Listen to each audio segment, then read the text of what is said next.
আমি মা বোনেদের বলবো, যদি কোনো বর্ডারে বা কোনো এলাকায় ওই সেন্ট্রাল পুলিশ ফোর্স আর এখন যারা আমাদের আছে তাদের সাথে নিয়ে যদি আপনার গ্রাম আটকায়, কি করবেন? যদি ভোট আটকায়, মেয়েরা একটা করে ক্ষীরের ঝাড়ু রাখুন, রাস্তা পরিষ্কার করবেন, রাস্তা পরিষ্কার করতে করতে যাবেন।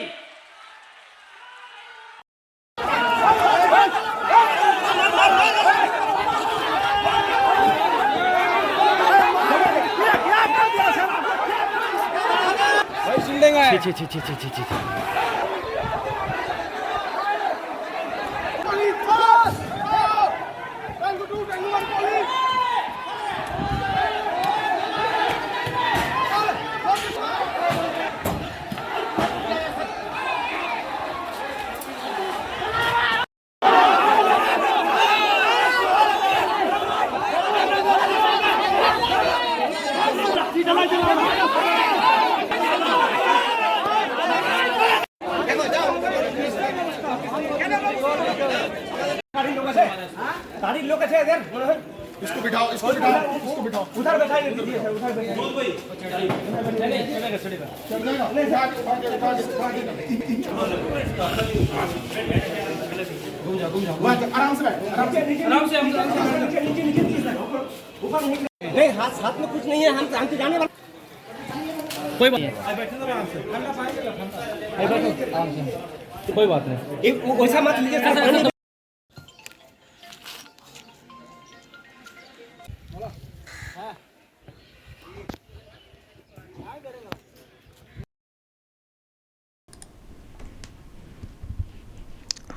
দর্শক দেখলেন রাজ্যের মুখ্যমন্ত্রী তথা টিএমসি সুপ্রিমো উস্কানি দিয়েছিলেন, আর তার জেরে আজকে ভোটের দিনে এই ঘটনা ঘটে গেল।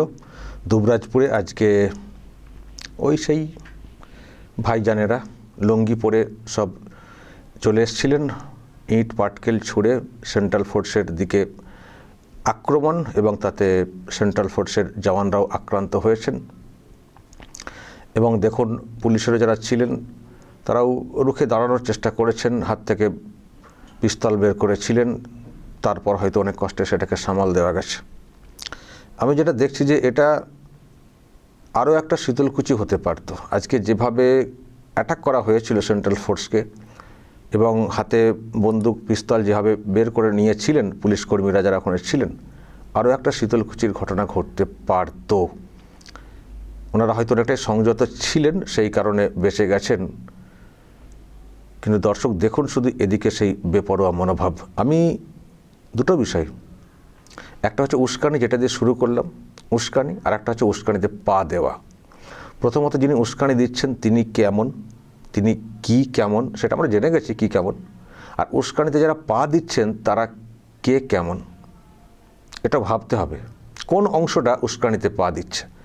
আর একটা ভিডিও নিশ্চয়ই দেখেছেন আপনারা আজকে, এটা একটা দক্ষিণ দিনাজপুরের কুমারগঞ্জ, সেখানকার বিজেপি প্রার্থী শুভেন্দু সরকার, তাকে অ্যাটাক, কিল ঘুষি থাপ্পড়, মানে ওনার সিকিউরিটি মানে বাঁচাতে পারছিলেন না এমন অবস্থা, মারতে মারতে ছুটতে হয়েছে। তো এখানেও কারা, ওই যে ভাইজানেরা সব লুঙ্গি পরে। তো আমার প্রশ্ন যে দিদিমণি ওখান থেকে উস্কাবেন, আর কেউ সেই উস্কানিতে পা দেবেন না, শুধু এই মুসলমানরা কেন পা দেবেন? আমি শুনছি এই যে কেসটা ঘটেছে কুমারগঞ্জে, আমি শুনছি এই ঘটনাতে যেহেতু কমিশনের নজরে এসছে বিষয়টা, কমিশন কড়া অ্যাকশন নেওয়ার কথা বলেছিল, তো সেই কড়া অ্যাকশন নেওয়ার ব্যাপারে যে খবরটা পাচ্ছি যে 5 জনকে ইতিমধ্যেই ধরা হয়েছে। ভালো হয়েছে, বেশ হয়েছে। এবার ভালো করে ঘষে দিতে হবে, এবার ভালো করে ঘষে দিতে হবে, আর দেখবো তখন এই পিসি ভাইপো কতটা বাঁচান। যেমন ডুবিয়ে দিয়েছেন মোথাবাড়িতে উস্কানি দিয়ে, এখন এনআইএ, বেলডাঙ্গাতে উস্কানি দিয়ে এনআইএ, দেখেছেন তো লাগাতার যে ঘটনাগুলো ঘটছে। এই যে উস্কানিতে পা দিয়ে আর কেউ পা দিচ্ছেন না, সব ওই মুসলিম ছেলেরা। আরে অদ্ভুত, কিসের এত তাগিদ? এবার কি হবে পরিবারটার, এবার কি হবে পরিবারটার? আর যদি পরিবর্তন হয়ে যায়, এইসব ঘটনার তদন্ত দেখবেন কি লেভেলে যায়, তখন দেখব কে বাঁচায় আর পিসি ভাইপো কোথায় থাকেন।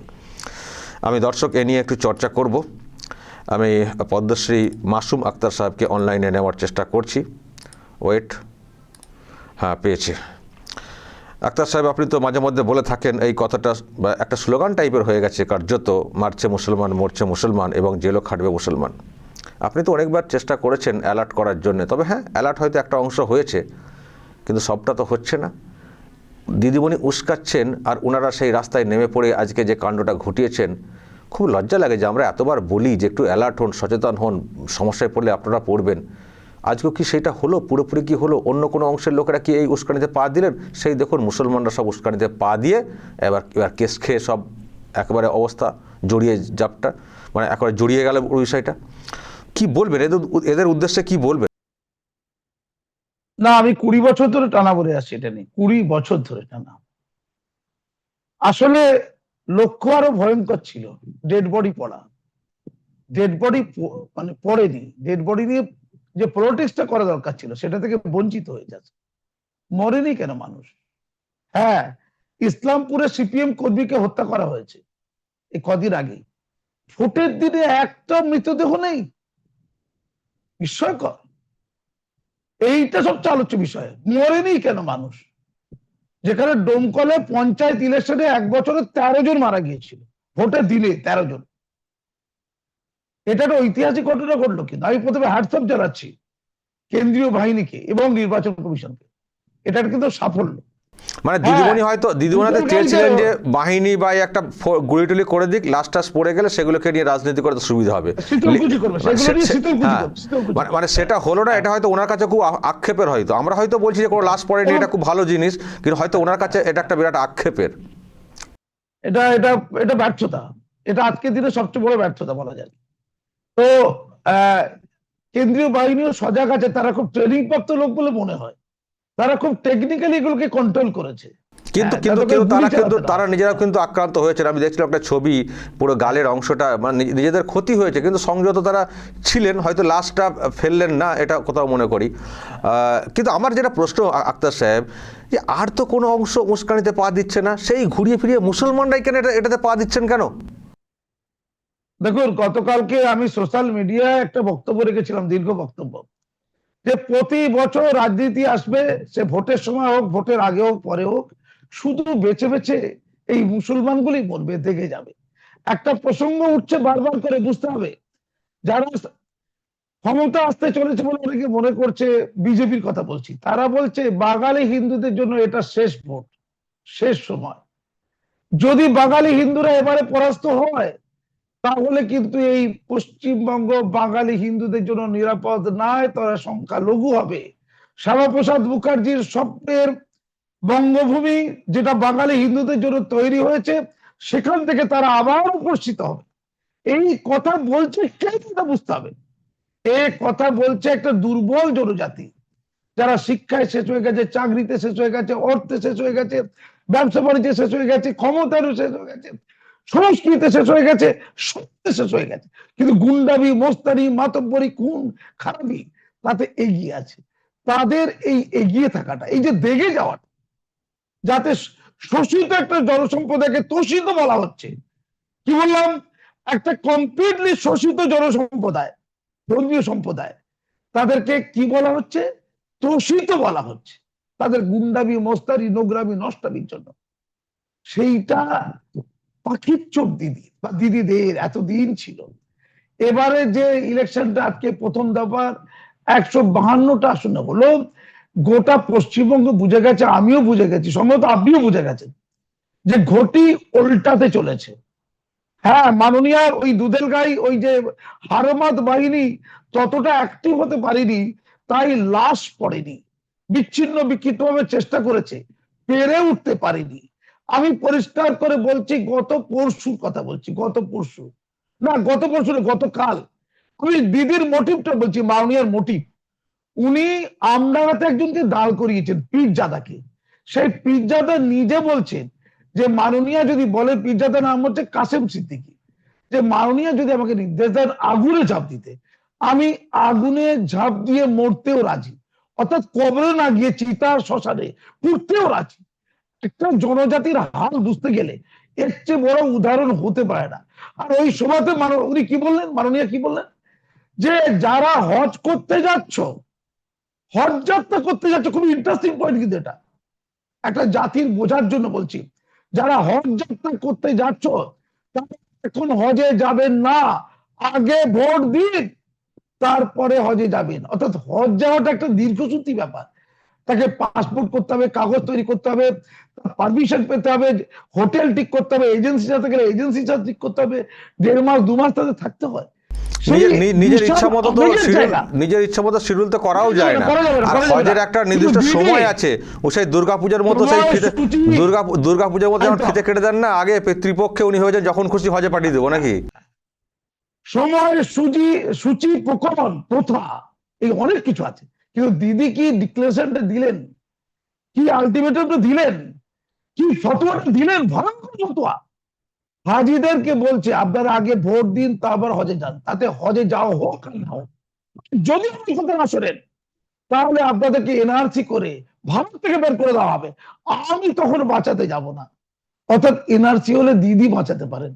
আর এই ভোটের সাথে, ভোটার তালিকায় নাম ওঠা বা ভোট দেওয়া, এর সাথে এনআরসির কোন সম্পর্ক নেই। আপনারা এতদিন পরেও এই গোটা মুসলমান জাতিকে এবং হাজিদেরকে মিসগাইড করছেন। গতকালকের এটা বক্তব্য, লজ্জা লাগে না? ওই দিন সবাই তীব্র ধিক্কার করা উচিত ছিল। সবাই যারা ছিল বড় অংশের লোক মুসলমান ছিল, একটা লোকের মুখে রা কাটা হয়নি। বিশেষ করে কাসেম সিদ্দিকী, তিনি পীরজাদা, কাসেম সিদ্দিকী নিজে ছিলেন তো, উনি পীরজাদা, উনি বলবেন না যে দিদি এরকম হয় না, যখন খুশি হজে যাওয়া যায় না? না না, উনি তো মাথার টুপি খুলে দিয়েছেন, চুলটা স্ট্রেট করেছেন। আর তহা সিদ্দিকী বলেছেন উনি বউ খুঁজছেন। আর কাসেম বলেছেন আমি যেখানে যেখানে যাচ্ছি, এক বুথ থেকে অন্য বুথে গেলে সব মেয়েরা আমাকে দেখতে চলে আসছে। চিন্তা করে দেখুন, এক বুথ থেকে অন্য বুথে মাননীয়ার জন্য যাচ্ছে না, কাসেম সিদ্দিকী দেখতে এত সুন্দর, তাকে দেখতে মেয়েরা এক পাড়া থেকে অন্য পাড়া, এক বুথ থেকে অন্য বুথে চলে যাচ্ছে। মুসলমান সমাজের মাথা, মুসলমান সমাজের মাথা, আমি মুসলমান সমাজকে বলতে চাইছি, এই রমজা কি মাথা, এই সিদ্দিকুল্লাহ মাথা, এই সরকার মাথা, আচ্ছা সরকার ডান হাত, মুসলমানদের রক্ষক সরকার, এই কাসেম সিদ্দিকী মাথা। লজ্জা লাগছে না কমিউনিটির? এই কমিউনিটিকে পেয়ে গেছে বলেই দিদি খেলতে পারছে। আমি রাজ্যের গোটা মুসলমান সমাজকে বলছি, আপনাদের ধন্যবাদ জানাচ্ছি, আজকে আপনারা হিংসাটা কম করেছেন, দাঙ্গাটা কম করেছেন।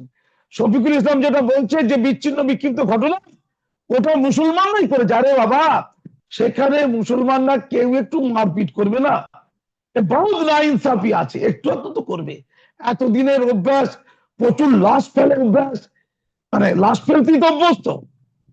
আমি খুব ভয় পাচ্ছিলাম যে মুসলমান তৃণমূলী গুন্ডারা বিজেপির কোন হিন্দু সমাজের হাতে গায়ে হাত না দেয়। 2-1 জন গায়ে হাত দিয়েছে, আমি একটা রক্তাক্ত দেহ বডি দেখতে পেয়েছি। ওই একজন বিজেপির, তিনি একজন বিধায়ক সম্ভবত, ওই আমাদের মনে হচ্ছে লাভপুরে, রক্ত দেখতে পেয়েছি। কিন্তু এই রক্তটা অনেক কম রক্ত। আমার মনে হয় এই পশ্চিমবঙ্গের স্বাধীনতার পর এত শান্তিপূর্ণ, এত কম রক্তের, বেশি রক্তের কম রক্তের ইলেকশন প্রথম। আমি ইলেকশন কমিশন এবং কেন্দ্রীয় বাহিনীকে আবার ধন্যবাদ জানাচ্ছি। আর মনে হয় শফিকুল, তুমি, আমি, আমরা বারবার দিনের পর দিন মানে ক্ষতিগ্রস্ত হয়ে নিজেদের ক্ষতি করে যেভাবে সচেতন করার চেষ্টা করেছি, মনে হয় একটু লাভ হয়েছে। সিএ করে মুসলমানদের ভারত থেকে বের করে দেবে। সিএ কোথায়, কবে হয়ে গেছে আইন? কোটা মুসলমানকে ভারত থেকে বের করা হয়েছে বলুন তো? দিদি বলছেন, আমি মুসলমান সমাজকে বলি, দিদি বলছেন আমি সমস্ত মন্দির করে দিয়েছি লাইন ধরে। খুব ঠান্ডা মাথায় বুঝুন, কঙ্কালীতলা করে দিয়েছেন, দক্ষিণেশ্বর করে দিয়েছেন, আমাদের ওই কালীঘাট করে দিয়েছেন, আবার চন্দননগরে নাকি উনি ওই করে দিয়েছেন, ওই চার্জ করে দিন, চার্জ খ্রিস্টানদের জন্য চন্দননগরে। মুসলমানদের জন্য মসজিদ করার প্রয়োজন হয়নি। মুসলমানদের মসজিদ করার বদলে উনি ইনশাল্লাহ বলেছেন, ইল্লাল্লাহ বলেছেন, খোদা হাফেজ করেছেন, মাথায় কাপড় দিয়েছেন, আর লুকিয়ে লুকিয়ে রোজা রেখেছেন। আর রোজা রাখার পর ববি হাকিম নাকি সেদ্ধ ছোলা বাড়ি থেকে করে নিয়েছে, তাকে লুকিয়ে লুকিয়ে খাইয়েছে। উনি লুকিয়ে লুকিয়ে মমতা থেকে মুমতাজ বেগম হয়েছেন, তাই মসজিদ করে দেয়নি। মসজিদ করে দেবে কেন?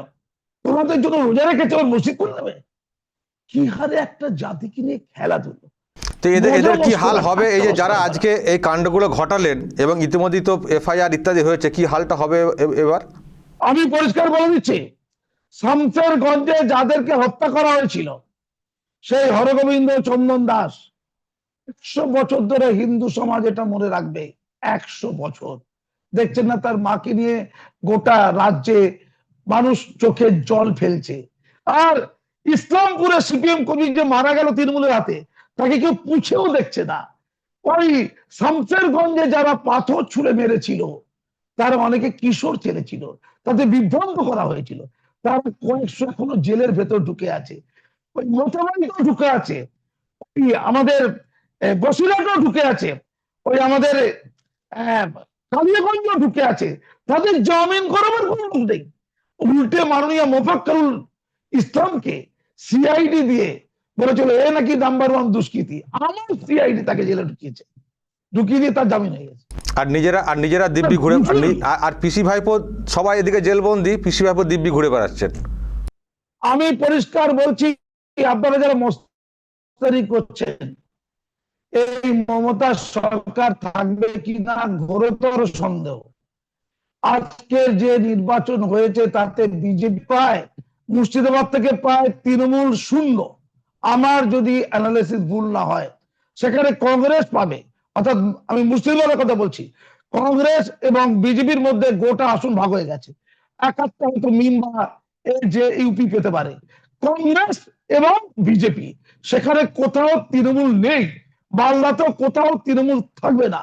আজকে 152টা আসনের মধ্যে অনেক বিশেষজ্ঞ বলছে 80 থেকে 110টা। কি বললাম? টিপি সরকার যদি ক্ষমতা আসে, আমি দুধেলগাই ভাইদের বলছি, যারা এই মাস্তানি, গুন্ডামি, নোংরামি, নষ্টামি করছেন, তাদেরকে আমরা কিভাবে বাঁচাবো ভাবছি। আমরা বলছি, আপনারা তো কেঁদে আমাদের কাছে আসবেন, বাঁচাতে পারবে না। তিনি লুকিয়ে পালাবেন, তিনি অন্য রাজ্যে পালাবেন, তখন পিসি ভাইপো এই রাজ্যে থাকবে না, তারা অন্য জায়গায় টিকিট কেটে পালাবেন, গ্যারান্টি গ্যারান্টি গ্যারান্টি। আপনাদের মনে পড়ে তো সেই দিল্লিতে গিয়ে আপনাদের ওয়াকআপ নিয়ে আন্দোলন করতে বলেছিল, নির্লজ্জের মতো। আপনাদের গাছে তুলে দুলে দেবে, আপনারা গাছ থেকে পড়ে দমাটকে পড়ে যাবেন। অপেক্ষা করুন, এই মৃত্যুটা আপনাদের জন্য অপেক্ষা করছে, এখনো সময় আছে। গুন্ডামি মস্তানি কোনো জনজাতির, কোন শ্রেণী গোষ্ঠীর পরিচয় হতে পারে না। উন্নয়ন হচ্ছে পরিচয়, দেশপ্রেম হচ্ছে পরিচয়। আমরা মূল ধারায় থাকবো। রাষ্ট্রবাদিতা শুধু অমুসলমানদের থাকবে কেন? মুসলমানদের থাকবে। মুসলমানরা আওয়াজ করে বলবে আমরা ভারতীয়, হ্যাঁ আমরা ভারত মাতার যোগ্য সন্তান। মাসুমাত্রা যদি ভারত মাতার জন্য রক্ত দিতে পারে, আমরা ওই দেশের জন্য রক্ত দিতে বলি প্রদত্ত। উদাহরণ তৈরি করুন না। আর কবে, আর কবে? বড্ড দেরি হয়ে যাচ্ছে। দ্বিতীয় দফা ইলেকশনে আমি গোটা রাজ্যের মুসলিম সমাজকে বলছি, দক্ষিণবঙ্গের কথা বলছি, যেখানে বিজেপির আড়ত আছে, এই তৃণমূলের আড়ত আছে বলে অনেকে মনে করছে। তৃণমূলের 21 সালের নির্বাচনে ভালো ফল করেছিল। আমি পরিষ্কার করে বলছি, এবারে দক্ষিণবঙ্গেও কিন্তু বিজেপির অবস্থা ভালো হবে। আপনারা যাই করুন নাই করুন, সেই আবহাওয়া তৈরি করেছেন আপনারা, আমাদের দিদি তৈরি করেছেন। তিনি মনে নিজেই থাকতে চাইছেন না, গোটা অভিনয় করে চলেছেন। উনি বলেছিলেন এসআইআর যদি বাস্তবায়িত হয় এই ভোট করতে দেব না, আমার মৃতদেহের উপর দিয়ে এসআইআর হবে। আচ্ছা, ভোটে উনি দাঁড়িয়েছেন কেন বলুন তো? এসআইআর তো বাস্তবায়িত হয়ে গেছে, তাহলে উনি ভবানীপুর থেকে দাঁড়িয়েছেন কেন? উনার ভবানীপুর থেকে পালিয়ে যাওয়া উচিত। শুধু তাই নয়, উনি একটা কথা বলেছিলেন, একটা নাম বাদ গেলে 10 লক্ষ লোক নিয়ে কমিশনে যাব, আর এখন ওনারাই বলছেন লক্ষ লক্ষ নাম বাদ আছে, অথচ ভোটে চলে গেলেন। আমি বলছি এর চেয়ে বড় অসত্য মিথ্যাচার কি হতে পারে? আমি পরিষ্কার করে বলছি যে আপনাদের যে সাড়ে সর্বনাশ হয়েছে, সামগ্রিক যে ক্ষতি সাধন হয়েছে, তিলে তিলে ইচ্ছাকৃতভাবে করা হয়েছে। আপনাদের মানুষ মনে করা হয় না, তাই আপনাদের হাজিদেরকে ওইভাবে অসম্মান করা হয়। আপনাদের কি লজ্জা শরম বলে কিছু নেই? আর আমি বলে রাখি, মুসলমান সমাজে যারা সকল নেতা, ওদের কথা একদম শুনবেন না, ওরাই আপনাদের নিয়ে করছে যাতা। তাই সামনে দ্বিতীয় দফা যে ইলেকশন হবে, আপনারা নজির তৈরি করুন। শান্তির নজির, সম্প্রীতির নজির, ভালোবাসার নজির। আপনারা গণতন্ত্রে যাকেও ভোট দিন, তৃণমূলকে দরকার হলে তৃণমূলকে ভোট দিন, আইএসএফকে দিন, কংগ্রেসকে দিন, সিপিএমকে দিন, বিজেপিকে দিতে না, কিন্তু অশান্তি করবেন না। এই অধিকার আপনাদের নেই। এই অশান্তির জ্বালায় গোটা সমাজ দেখে গেছে। আপনারা কিছু লোক গুন্ডামি করবেন, গোটা মুসলমান সমাজ সেই গুন্ডামির জন্য দেখে যাবে, একটা জাতি দেখে যাচ্ছে, সর্বশান্ত হয়ে যাচ্ছে, পাত্র হচ্ছে। বারবার করে সমাজের লোকেরা বলছে, বিশেষ করে সংখ্যাগুরু অংশের লোকেরা, আমরা বাঁচবো না যদি দিদি আবার ক্ষমতায় আসে। কাদের ভয়, কাদের উদ্বেগে? আপনাদের জন্য। নিউটনের থার্ড ল বোঝেন তো? আপনারা যদি উদ্বেগ তৈরি করেন, ভয় তৈরি করেন, ভীতি তৈরি করেন, তার ফলাফল হবে অত্যন্ত নেতিবাচক। তখন উপর থেকে আল্লাহ এসে গেল, আপনাদের বাঁচাতে পারবে না। আমরা তখন চাই আল্লাহ আপনাদের বাঁচাতে পারবে না। আপনারা নিশ্চিত থাকুন, সাবধান হয়ে যাও, কারো কথা শুনবেন না। কাজী মাসুম আক্তার এখনো বেঁচে আছে, শফিকুল ইসলাম এখনো বেঁচে আছে, আপনাদেরকে পথ দেখিয়ে দেবে, মত দেখিয়ে দেবে। তাই আপনারা শান্ত থাকবেন, মানুষ হয়ে থাকবেন, দুধের গাই হয়ে থাকবেন, আদর্শ নাগরিক হয়ে থাকবেন, আদর্শ ভারতবাসী হয়ে থাকবেন। ধন্যবাদ। ওকে, অসংখ্য ধন্যবাদ। সাবধান করে দিয়েছেন, দেখা যাক সেখানে যে দফা বাকি আছে সেখানে ভোটটা কেমন হয়। ভালো থাকবেন। দর্শক শুনলেন, কাজী মাসুম আক্তার ব্যাখ্যা দিলেন, এবং যেটা দিয়ে শুরু করলাম, রাজ্যের মুখ্যমন্ত্রী টিএমসি সুপ্রিমো তিনি উস্কেছিলেন, সেই উস্কানির জেরে একটা ঘটনা ঘটানো হয়েছে। তবে আরও বড় ঘটনা হয়তো উনি চেয়েছিলেন, সেটা ঘটেনি। আর সেটা ঘটলে যার যেত তার যেত। উনি একটু আহা উহু করতেন, তারপরে ওনার আর খোঁজ পাওয়া যেত না, যেমনটা শীতলকুচিতে এখন আর খোঁজ পাওয়া যায় না। তবে আর যেন এরকম না হয়, এখন অনেকেই সাবধান সতর্ক হয়েছেন, নালে সংখ্যাটা আরও বাড়তো। 152টা কেন্দ্রে আজকে ভোট হয়েছে একটা দফাতে। আগে তো একটা দফা 30-40টা আসন নিয়ে হতো, 152টারই একটা দফা হয়েছে। অনেক অশান্তির ঘটনা ঘটতে পারতো। মানুষ কিন্তু সংযত হয়েছেন, মুসলিম সমাজের লোকেরাও কিন্তু সংযত হয়েছেন অনেকটাই। কিন্তু এখনও একটা অংশ বা কেউ কেউ ভাবছেন যে না, দিদি আমাদের শেষ কথা, দিদি যা বলবেন তাই করব। এই যে কেস খেলেন, এই যে এফআইআর হচ্ছে, এরপর বুঝবেন দিদি কত পাশে থাকেন। দর্শক বলবেন যা বলার, এবং নজর রাখবেন আরামবাগ টিভিতে।